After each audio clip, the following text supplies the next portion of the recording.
India Pak സംഘർഷങ്ങളുടെ പശ്ചാത്തലത്തിൽ IPL മത്സരങ്ങൾ താൽക്കാലികമായി നിർത്തിവച്ചിരിക്കുകയാണ്. മത്സരങ്ങൾ ഒരാഴ്ചത്തേക്ക് മാറ്റിയെന്നാണ് BCCI അറിയിച്ചിരിക്കുന്നത്. അതിനിടെ ചെന്നൈ ചെപ്പോക്ക് സ്റ്റേഡിയത്തിലും ഡൽഹി അരുൺ ജെയ്റ്റ്ലി സ്റ്റേഡിയത്തിലും ഭീഷണി സന്ദേശം ലഭിച്ചു.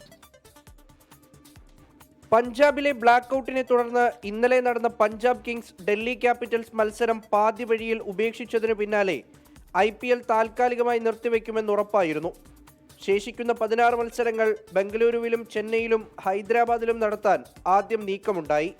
എന്നാൽ വിദേശ താരങ്ങളടക്കം ആശങ്ക പ്രകടിപ്പിച്ച സാഹചര്യത്തിൽ ഒരാഴ്ചത്തേക്ക് മത്സരം മാറ്റിവെക്കാൻ തീരുമാനിക്കുകയായിരുന്നു. താരങ്ങളുടെ സുരക്ഷയാണ് വലുതെന്നും രാജ്യത്തോടൊപ്പം നിൽക്കുന്നുവെന്നും BCCI അറിയിച്ചു. വിദേശ താരങ്ങൾ നാട്ടിലേക്ക് മടങ്ങുമോ എന്ന് വ്യക്തമല്ല.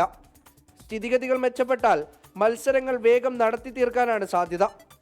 ഏഷ്യ കപ്പിൽ നിന്ന് ഇന്ത്യ പിന്മാറുമെന്ന് സൂചനയുണ്ടായിരിക്കെ ആ ഇടവേളയിൽ IPL നടത്താനും ആലോചിക്കുന്നുണ്ട്. ചെന്നൈ ചെപ്പോക്ക് സ്റ്റേഡിയത്തിലും ഡൽഹി അരുൺ ജെയ്റ്റ്ലി സ്റ്റേഡിയത്തിലും ബോംബ് ഭീഷണി സന്ദേശമെത്തി. IPL നടത്താൻ ശ്രമിച്ചാൽ ചോരക്കളിയായി മാറുമെന്നായിരുന്നു ഭീഷണി. പരിശോധന നടത്തിയ ശേഷം സ്റ്റേഡിയങ്ങൾക്ക് സുരക്ഷ വർദ്ധിപ്പിച്ചിട്ടുണ്ട്. 24 ചെന്നൈ.